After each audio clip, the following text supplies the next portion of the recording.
반갑습니다. 저는 서울에서 영상을 만들면서 가르치는 김재환입니다. 이번 영상은 제가 드디어 AI 강의를 준비를 하게 돼가지고 이번 AI 강의에 대해서 소개하는 영상이 될 것 같습니다. 오랜만에 촬영이라서 떨리기도 하고 굉장히 말도 잘 안 나오는 그런 상태인데, 그동안 SNS를 운영하면서 강의를 만들어보자, 책을 써보자 이런 제안들을 굉장히 많이 받았었는데 다 거절을 했었어요. 저 스스로가 이제 되게 눈이 높은 편이기도 하고, 강의를 만들어서 쓰려면 내가 실제로 가르쳐본 데이터가 조금 더 필요하다라는 판단을 했기 때문인데, 그래서 지난 몇 개월 정도 온라인 강의가 아니라 오프라인이나 그룹 레슨을 통해서 실제로 수강생분들의 목소리를 듣고 강의를 좀 잘 준비해보면서 이 정도면 데이터가 좀 쌓인 것 같다, 이 정도면 AI 잘 모르는 사람들에게 AI를 쓰면서 이제 막히는 부분이나 이제 어색해하거나 어려워하는 부분들을 부드럽게 설명해 줄 수 있을 것 같다라는 생각이 들어서 강의를 준비해보게 되었습니다. 그래서 이제 아마 이번 영상은 좀 오리엔테이션 느낌의 영상이 될 것 같아요. AI를 굳이 AI 사용하는 방법을 AI한테 물어보지 않고 굳이 이런 강의를 들으면서까지 실력을 높이거나 숙련도를 쌓으려는 이유는 시간이 없거나 굉장히 바쁘거나 아니면 AI를 사용하는 감을 잘 잡지 못했기 때문이라고 생각을 한단 말이죠. 그래서 이번 영상에서 오리엔테이션 느낌으로 어떤 식으로 강의가 구성이 되는지 좀 설명을 해드리고, 여러분들이 강의를 따라오시면서 AI를 써서 뭘 할 건지, 목적을 어떻게 잡아야 되는지 정도를 정리해드리는 시간을 한번 가져보도록 하겠습니다. 흔히 AI 생태계라고 하면 되게 막연하단 말이에요. AI라는 도구 자체가 사실은 활용 가능성이라던가 쓰임새라던가 실무 운용할 수 있는 경우의 수나 방법이나 방식, 형태가 너무 다양해요. 좀 가볍게 예를 들어보자면 엑셀 같은 프로그램 있고 PPT 같은 프로그램 있잖아요. 엑셀이나 PPT 같은 걸 써서 시트를 만들 수 있는 방법도 거의 무한에 가까울 거고, PPT라는 걸 써서 발표 자료를 만드는 방법도 거의 무한에 가까울 거고, 엑셀이나 PPT 같은 건 자격증이 있지만 AI 같은 건 자격증이 없어. 아직은 표준이라는 게 정해져 있지 않단 말이에요. 그래서 크게 영역이나 갈래들을 뭐 콘텐츠면 콘텐츠, 개발이면 개발, 마케팅이면 마케팅 이렇게 나눌 순 있겠지만 아직까지는 그 형태가 굉장히 불안정하고 불완전한 상태라고 여러분들도 약간 생각을 하시는 게 좋을 것 같습니다. 그럼에도 불구하고 지금까지 AI를 많이 쓴다고 이제 알려진 사람들이나 SNS 계정을 운영하는 사람들이 자기들이 AI를 쓰기 좋게 만들어 놓은 환경이나 도구들이 어느 정도는 생태계가 갖추어져 있어요. 그런 것들을 강의에서는 배워나가게 될 텐데, 그 생태계가 갖춰진 게 소비자가 아니라 생산자를 위해서, 그러니까 게임을 소비하는 사람이 아니라 게임을 만드는 사람을 위해서 최적화가 되어 있다 보니까 일반적인 소비자로 살아왔던 우리에게는 인터페이스나 보여지는 모습들이 굉장히 불친절합니다. 그래서 여러분들은 어색함을 느끼고 어려움을 느끼기도 해요. 이번 시간에는 그런 이제 어색해하는 것들과 어려워하는 것들의 차이, 그런 것들을 좀 다루면서 여러분들이 어떤 것부터 어떻게 어색함을 극복해 가야 되는지를 조금 언급해 드리도록 할 테니까, 강의 자료라던가 지금 제가 정리해 드린 내용들을 직접 한번 따라해 보시면서 이게 어려운 게 아니고 어색한 거다라는 감을 조금 잡아가시면 좋을 것 같습니다. 본격적으로 AI 생태계라던가 기본 개념 따라오기 위한 과정을 밟기 이전에 꼭 당부드리고 싶은 말씀이 있습니다. 대부분의 AI를 통해서 AI를 배워서 뭔가를 하고 싶어 하는 분들이 있잖아요. 하나같이 하는 말, 수익화를 하고 싶다, 작은 돈이라도 벌어보고 싶다, 이런 말들을 하시는데, 지금까지 제가 했던 말들 있잖아요. AI 생태계가 이렇게 되어 있고 이런 걸 이해하고 이런 모델을 써봐야 된다, 그리고 우린 새로 시작하게 될 거다라는 말을 들었을 때, 그래 나도 한번 잘 따라가 봐야지, 내가 모르는 게 이렇게 많구나라는 생각이 들었으면 머리에서 수익화를 다 지워버리는 게 좋아요. 목적을 잡을 때도 내가 이거 한번 해봐야겠다라고 할 때도 한 달 만에 수능 만점 맞아야겠다 이런 목표를 세우면 안 되잖아요. 그런 것처럼 여러분들도 따라가고자 하는 기간, 배우고자 하는 기간에는 이 사람이 가르쳐주는 배움을 재밌게 배워야겠다 라는 정도로만 목표를 잡으시고, 되도록이면 내가 AI를 배운 지 2주밖에 되지 않았는데 바로바로 아웃풋을 쏟아내고 무적의 프롬프팅, 복사 붙여넣기를 이용해서 뭔가를 만드는 그런 요행 따위는 바라지 않으시는 게, 그런 생각을 다 지워버리는 게 좋겠다라는 말을 꼭 강조드리고 싶습니다. 이게 어렵고 어색한 개념일 수도 있지만 사실은 굉장히 재미있고 어쩌면 여러분들의 인생을 바꿔줄 그런 경험이 될 수도 있단 말이죠. 그 경험에 있어서 괜히 뭐 먹고 살지라는 걱정, 돈을 어떻게 벌지라는 걱정은 해봤자 독밖에 안 되니까 잠깐 밀어버리고 제가 가르쳐드리는 내용에 조금 더 따라오셨으면 하는 그런 높아심의 말씀을 한번 드려봤습니다. 강의를 따라오시는 분들이 chatgpt.com이라던가 제미나이.com, 클로드 이런 곳에서 걔네들이 제공하는 기본적인 채팅 기능은 다 사용해보셨을 거라고 생각을 해요. 우와 신기하다, 엄청 똑똑하다, 잘해준다, 이런 느낌 정도는 다 받으셨을 거라고 생각을 하는데, 그럼에도 불구하고 이걸 활용해서 뭘 할 수 있지? 이걸 제대로 활용하려면 어떻게 해야 되지? 이런 것들을 굉장히 헷갈려 하실 것 같단 말이죠. 예를 들어서 chatgpt.com에서 GPT를 쓰는데 얘로 내가 뭐 전자책 같은 걸 길게 만들어서 팔고 싶어, 얘로 내가 영상 같은 걸 만들어 보고 싶어, 얘로 내가 홈페이지를 만들고 싶어, 이런 것들을 해보고 싶은데 어떻게 해야 되지? 라는 궁금증이나 갈증을 해소하지 못해서 이런 강의를 수강하시는 경우가 대부분이거나, 아니면 내가 이 AI 활용 스킬을 업그레이드하고 싶은데 어떻게 해야 되지? 이런 상황에 처해 있는 분들이 대부분일 거라고 생각합니다. 그런 분들을 위해서 대강의 맥락이나 개념이나 지금 생태계가 어떻게 되어 있는지를 알려드리는 시간을 먼저 가져볼게요. 지금 AI 생태계는 쉽게 말하면 전쟁 중입니다. 무슨 소리냐? 춘추전국 시대에 때 되게 많은 그 중국의 아시아권의 나라들이 서로 한국 통일을 하려고 전쟁을 했던 것처럼 지금 AI 생태계들도 패권을 잡기 위해서 마케팅 전쟁이라던가 기술력 경쟁이라던가 전쟁을 국가 단위로 범지구적인 단위로 하고 있는 것 같아요. 미국의 AI들이 성능 전쟁을 하는 동안 중국의 AI들은 가격 경쟁을 하고 있죠. 그런 느낌으로 아주 많은 생태계 격동이 일어나고 있고 그 전쟁 중이다 보니까 모델도 굉장히 하루아침에 많이 바뀌고 주 단위로 새로운 모델들이 쏟아져 나오고 이런 느낌으로 굉장히 투닥투닥하고 있는 그런 상태라고 생각하시면 될 것 같습니다. 요걸 이제 이해하기 가장 쉬운 예시가 있는데 여러분들이 다 스마트폰을 통해서 저를 접하셨을 거라고 생각합니다. 여러분들이 사용하시는 스마트폰은 갤럭시 아니면 아이폰이겠죠. 근데 불과 한 10년 전으로만 돌아가 봐도 스마트폰 나온 초창기만 해도 정말 많은 스마트폰 모델들이 있었고 걔네들이 거의 이제 약간 전쟁급으로 계속 모델을 뭐 고급형, 보급형, 뭐 학생들을 위한 거, 직장인들을 위한 이런 용도들의 스마트폰들을 막 출시를 했었거든요. 그러다가 전쟁이 끝나고 살아남은 애플이랑 삼성이 양강 체제로 스마트폰 시장을 거의 독점하다시피 하고 있죠. AI도 마찬가지로 10년 전의 스마트폰 시장처럼 굉장히 많은 언어 모델이나 이미지 생성 모델이나 에이전트 시스템들이 경쟁 중인 상태입니다. 너무 전쟁 중이고 많은 것들이 쏟아져 나오다 보니까 여러분들이 어려워할 수밖에 없는 그런 상황이라고 생각하시면 될 것 같아요. 그러면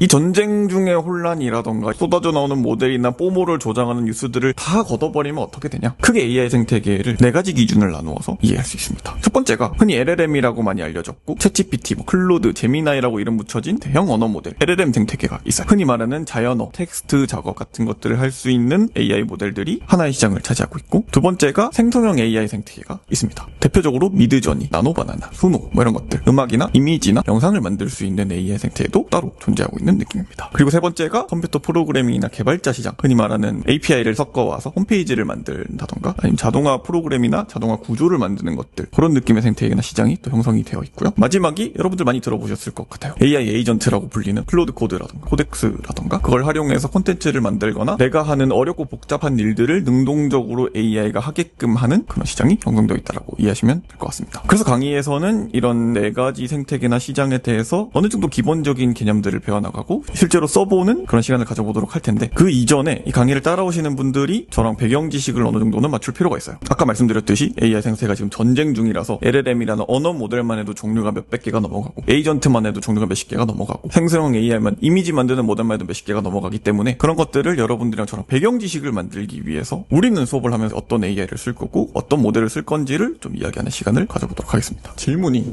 앱이랑 웹이랑 홈페이지 어떻게 만들어요가 질문이에요. 여기에 대한 답변은 사실은 제가 함부로 몇 마디로 정리했다가 개발자들한테 칼 맞을 수도 있거든요. 아주 많은 만드는 방법이 있지만 어떻게 만드는지 답변을 못하거나 감을 못 잡는 분들을 위해서 완전 입문하시는 분들을 위해서 제가 만든 게 아니라 구글이 굉장히 좋은 생태계나 환경을 만들어놨어요. AI 스튜디오에서 빌드라는 서비스가 있습니다. 이 빌드라는 서비스는 진짜 말 그대로 자연어를 기반으로 앱이나 웹 같은 거 게임 같은 걸 바로바로 만들고 거기에서 그냥 모델 세팅 같은 것도 그냥 한번 둘러보시고 뭐 하나 만들어줘 뭘 만들어달라고 해보면 걔가 실제로 AI라는 게 어떻게 고도화된 작업을 하는지 그런 것들도 미리 맛보기가 가능하실 겁니다. 요게 AI 에이전트가 일하는 방식의 기본적인 감을 잡는 데 굉장히 좋은 도구인 것 같아요. 근데 이제 만약에 여기에서 내가 돈 받고 팔만한 앱을 한번 만들어 보겠다. 그건 좀 무리가 있겠죠. 왜냐면 아무래도 구글의 무언가를 빌려서 하는 거다 보니까 용량이라던가 데이터의 제한도 있을 거고 모델도 구글 모델밖에 못 쓰다 보니까 한계가 있을 거고 그럼에도 불구하고 우리가 앱이랑 웹이랑 홈페이지 이런 걸 만들 건 아니야. 만들 건 아니지만 이걸 뭔가를 만들어가는 방식이 AI를 실무에 적용하는 방식이랑 크게 다르냐고 했을 때 다르지 않거든요. 만들어져 있는 거에 세공이나 가공을 하는 거니까 구글 생태계에서 AI 스튜디오에서 빌드에서 앱이나 웹이나 홈페이지 예를 들면 애플 느낌의 홈쇼핑 홈페이지 만들어줘 이렇게 한번 프롬프팅을 해보시면 이렇게 막 뚝딱뚝딱 만들어주네 진짜 신기하다 이런 느낌으로 AI라는 게 이런 거구나 감을 잡으실 수 있지 않을까 싶습니다. 그래서 이제 마무리 단계로 오늘 약간 첫 번째 시간이잖아요. 되게 장황하고 두섭게 이야기를 하긴 했는데 여러분들이랑 이 구글 AI 생태계 혹은 여러분들이 알고 있는 AI 생태계에서 이제 공통 배경 지식을 저랑 1, 2주 정도 만들어 갈 거란 말이죠. 그 수단을 구글로 잡을 건데 구글이 아니라 챗GPT, 코덱스, 클로드 코드여도 전혀 상관은 없습니다. 그럼에도 불구하고 기준이 필요한 분들을 위해 만든 강의니까 AI 스튜디오를 사용해서 이런 작업들을 가볍게 1시간 정도 해보는 연습을 한번 가져보시고 그러고 나서 다음 시간에 본격적으로 이론이라든가 개념 같은 것들을 저랑 같이 배워나가면 좋을 것 같습니다. 오늘은 여기까지. 지금까지 내용을 좀 정리를 해보면 여러분들이 챗GPT를 쓰든 클로드를 쓰든 제미나이를 쓰든 AI 모델을 쓸 때 걔네들이 알고 있는 혹은 답변할 수 있는 지식이나 정보는 한계가 있어요. 그런 것들은 다 AI 회사들이 학습을 시킵니다. 그리고 학습되지 않은 정보 같은 걸 요청하거나 학습되지 않은 정보에 대한 답변을 요구했을 때 AI는 틀린 답을 내놓을 확률이 굉장히 높고, 틀린 답을 방지하기 위한 설정의 장치로서 웹 검색이라던가 주소를 읽게 하는 능력이라던가 추론 강도를 높인다던가 그런 옵션들이 정해져 있다고 생각하시면 좋을 것 같습니다. 그리고 이제 이런 상세 설정들이나 디테일들을 AI를 잘 쓰는 모든 사람들이 다 알고 있느냐? 그게 절대 아니란 말이죠. 그럼 이제 약간 이런 내가 어떤 작업을 하고 싶을 때 내가 알아야 되는, 내가 꼭 챙겨야 되는 상세 설정이나 디테일 같은 것들이 어떤 게 있는지, 그런 것들을 알아보려면 어떻게 해야 되는지를 정해보면 좋을 것 같습니다. 아까 말씀드렸던 것처럼 옵션이 되게 많아요. 뭔가 상세 설정으로 바꿀 수 있는 게 정말 많아요. 템퍼처도 있고, 템퍼처가 온도입니다. 템퍼처를 높게 설정하면 감정적이고 따끈따끈한 말을 해준다 그러고, 낮게 설정하면 차갑고 딱딱한 그런 답변을 내준다, 이런 느낌으로 달리는 옵션이에요. 근데 이런 걸 많이 쓰느냐? 많이 쓰지 않는 것 같습니다. 템퍼처를 따로 조정해서 쓰는 경우 저는 거의 못 본 것 같아요. 반면에 구글 서치, 다른 AI 같은 경우는 웹 리서치죠. 얘네들은 겁나 많이 씁니다. 웹 검색 옵션을 켜서 시장 조사를 하거나 트렌디한 이슈라던가 최신의 발표 자료 같은 걸 긁어온 옵션은 굉장히 많이 쓰는 것 같고, URL 컨텍스트, 내가 넣은 주소를 읽고 내가 홈페이지 레퍼런스를 던져줘서 이런 홈페이지를 만들고 싶다라고 했을 때 걔를 읽어오게 하는 옵션도 굉장히 많이 쓰는 것 같고, 띵킹 레벨, 추론 강도라고 하죠. 얼마나 고도화된 사고나 일 처리를 할 것이냐, 이런 것들도 어떤 작업을 할 거냐에 따라서 굉장히 많이 쓰는 옵션입니다. 근데 이런 것들을 여러분들이 다 알 필요가 있냐? 제가 보기엔 없어요. 그럼 어떻게 해야 되냐? 이 옵션을 많이 쓰는지 안 쓰는지, 아니면 이 옵션이 의미하는 바가 뭔지를 여러분들은 잠재적으로 AI한테 물어볼 수 있게 되어야 됩니다. 그러니까 무슨 소리냐? 야, 템퍼처가 뭐야? 라고 제미나이한테 물어보는 거예요. URL 컨텍스트가 뭐야? 이런 걸 제미나이한테 물어보는 거예요. 이런 것들을 물어보는 거에 거부감을 가지는 분들도 굉장히 많으시고, 이런 것들을 물어보는 방법, 프롬프트 쓰는 방법에 대해서도 물어보는 분들이 굉장히 많으신데, 그냥 이게 뭔지 물어보고 일반인도 이해하기 쉽게 설명해 달라라고 하는 건 사실 누구나 할 수 있단 말이죠. 그래서 이제 앞으로 알려드릴 개념이나 상세 설정 같은 것들을 솔직히 말하면 저보다 AI가 더 잘 알려주는 경우도 허다하단 말이죠. 적어도 여러분들이 이런 구글 서치에 대한 개념이라던가 최신화된 정보에 대한 개념을 어느 정도 알고 있다면, 앞으로 여러분들이 막혔을 때 제가 해소해줄 수 있는 것도 분명히 있을 거고, 저도 질문을 적극적으로 받겠지만 혼자서 AI한테 챗GPT한테 클로드한테 제미나이한테 이게 뭐야? 내가 이해한 바가 이건데 이거 맞아? 이런 것들을 Q&A를 주고받는 그런 훈련이나 기본기 정도는 갖춰주셨으면 좋겠다, 이런 느낌으로 정리하면 될 것 같습니다. AI한테 Q&A를 할 때 한 줄로 정리하면 그냥 모르는 거 다 물어봐라, 이런 느낌이라고 생각하시면 될 것 같고요. AI한테 다 물어볼 거면 AI한테 다 물어보지 너한테 강의를 왜 듣냐라고 생각을 하실 수도 있겠지만, 그 물어보는 과정에 있어서 틀린 정보를 제공해 주거나 혹은 너무 방대한 답변을 제공해 주는 경우가 있어서 필터링을 반드시 거쳐야 되는 경우가 있었기 때문에 그런 것들을 제가 강의에서 짚어드리도록 할 테고, 기본적인 개념이라던가 용어 혹은 제가 설명드리는 것 이외의 전문적인 뭔가가 담겨있는 것들은 얘를 적극적으로 활용해서 물어보는 훈련 혹은 연습을 생활하시는 걸 추천드립니다. 그래서 처음에 AI를 많이 쓰다 보면은 돈 내고 구독을 하게 되잖아요. 한 달에 3만 원 정도. 저 같은 경우는 한 몇 개월 기준으로 질문 채팅 한 1000개의 채팅방 정도는 만들었더라고요. 그래서 여러분들도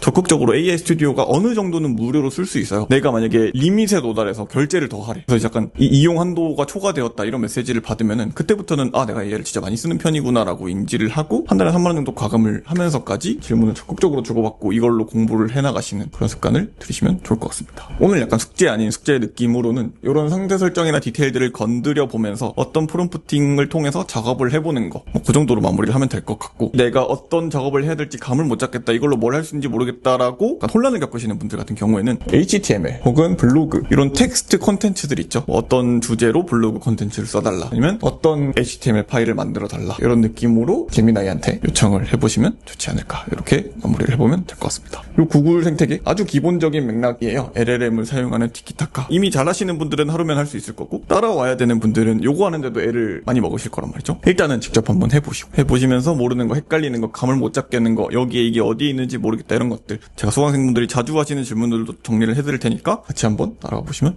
좋을 것 같습니다. 따라오시면서 여러분들이 굉장히 많은 질문이나 의문이 들 수밖에 없는데, 지금 내려드리는 강의에서의 기준은 보편적인 다수를 대상으로 하는 기준이다 보니까 여러분들의 환경과 맞지 않을 수도 있어요. 지금은 구글 AI 스튜디오라는 구글 AI 생태계를 사용하는 방법을 알려드릴 건데, 챗GPT 쓰면 안 되나요? 클로드 쓰면 안 되나요? 쓰고 있는 거 쓰면 안 되나요? 라고 여러분들이 생각을 하실 수도 있단 말이죠. 본격적인 설명 들어가기 전에 미리 정리를 해드리면 당연히 됩니다. 지금은 아무래도 AI를 사용하는 게 돈이 드는 행위고 가금이 필요할 수밖에 없다 보니까 가금이 안 되는 선에서 충분히 좋은 모델을 쓸 수 있는 기준을 내려드리는 것 뿐이에요. 이제 시작해보겠습니다. 이 강의에서 제가 적어드린 내용을 적고 나서 한번 따라 해보시면 좋을 것 같아요. 따라하고 나서 다음 내용을 들으시는 걸 추천드립니다. 구글에 구글 AI 스튜디오라고 있습니다. 구글 AI 스튜디오라는 곳에 들어가서 플레이그라운드라고 있습니다. 이게 쉽게 말하면 채팅창 같은 느낌이에요. 거기에서 인터페이스가 어떻게 생겼는지 보시고 쉽게 말하면 구경해보라는 소리입니다. 제미나이 3.5 플래시라는 모델이 있습니다. 제미나이 3.5 플래시라는 모델을 써서 대한민국 대통령이 누구냐 한번 질문해보세요. 여러분들이 컴퓨터를 어느 정도 쓸 수 있고 영어를 어느 정도 기초로 할 수 있고 읽을 수 있으면 여기까지 과정이 전혀 무리가 없을 텐데 여기까지 하는 게 힘들다면 AI를 사용해서 뭔가를 하기 이전에 기초 컴퓨터 활용부터 배우셔야 돼요. 여기까지 하는데 컴퓨터가 렉이 걸리거나 고장이 난다면 하드웨어부터 바꾸거나 PC방에 가서 이런 걸 하는 내 컴퓨터가 되게 구리구나라고 생각을 하셔야 됩니다. 구글 AI 스튜디오는 구글 계정만 있으면 어느 정도는 무료로 제미나이라는 AI 모델을 써볼 수 있거든요. 나노바나나라는 이미지 생성 모델을 써볼 수도 있어요. 보여드리겠지만 화면이 이렇게 생겼는데 플레이그라운드 들어가면은 왼쪽에는 뭐 어떤 놀이터를 고를 수 있는 게 있고 오른쪽에는 모델을 고를 수 있는 곳이 있고 여기에서 채팅을 주고받는단 말이죠. 이게 구글 AI 스튜디오의 기본적인 화면인데 앞으로 사용하게 될 AI 에이전트라든가 시스템 환경이 모양이나 껍데기는 다르지만 구도나 위치는 거의 다 비슷해요. 채팅을 어디선가 나누고 어디선가 내가 채팅 나눈 내용을 확인하고 모델을 선택하고 이런 것들 다 비슷한데 그런 것들을 무료로 확인하기 제일 좋은 곳이 AI 스튜디오니까 대한민국 대통령이 누구냐는 질문을 한번 나눠서 답변이 왜 이제 어떻게 나오는지를 한번 보시고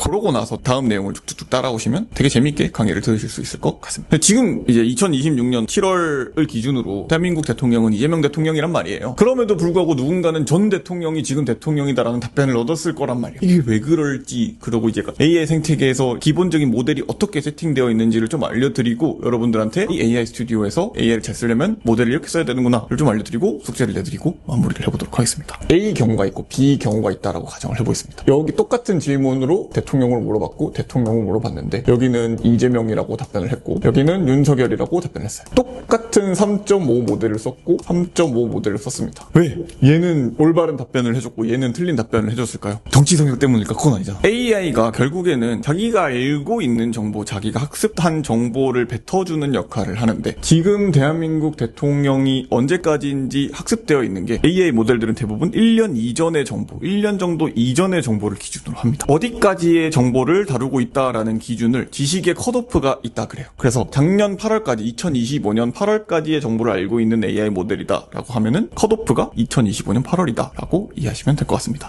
컷오프가 25년 8월까지면 이 AI 모델을 썼을 때는 작년 대통령을 대통령이라고 말하는 거죠. 근데 얘는 왜 같은 모델을 썼고 같은 컷오프가 2025년 8월까지 내를 썼는데 이재명이라고 답을 할까? 이 컷오프를 무시할 수 있는 게 흔히 말하는 웹 검색이라고 하죠. 웹 검색 옵션이 켜져 있기 때문에 얘는 올바른 답을 구글에서 찾아서 답변을 해준 거예요. 그래서 여러분들이 AI 스튜디오의 오른쪽에 보면은 영어로 막 샬라샬라 되어 있는 것 중에 껐다 켰다 할 수 있는 옵션들이 막 있을 거예요. 그게 쉽게 말하면 AI 모델들의 상세 설정이나 디테일 같은 것들이란 말이죠. 띵킹 레벨이라고 추론의 강도라던가 아니면 웹 검색을 할 수 있는 구글 서치 옵션이라던가 내가 준 인터넷 주소를 읽을 수 있는 URL 컨텍스트라던가 이런 것들이 있는데 이런 것들이 요게 만약에 기본적으로 켜져 있으면 웹 검색을 기반으로 답변을 가져오고 꺼져 있으면 자기가 알고 있는 컷오프 되어 있는 지식을 바탕으로 답변을 가져온다. 이렇게 이해하시면 될 것 같습니다. 그래서 시장조사에서 뭐 예를 들면은 각 나라의 대통령이 누군지에 대한 현재 시장 조사를 해야 되는데 이걸 웹 검색을 꺼버리고 지금 우리나라 대통령, 지금 세계 대통령이 누군지 조사해줘라고 하면은 걔는 자기 학습되어 있는 최신 정보 시점을 기준으로 답변을 해주고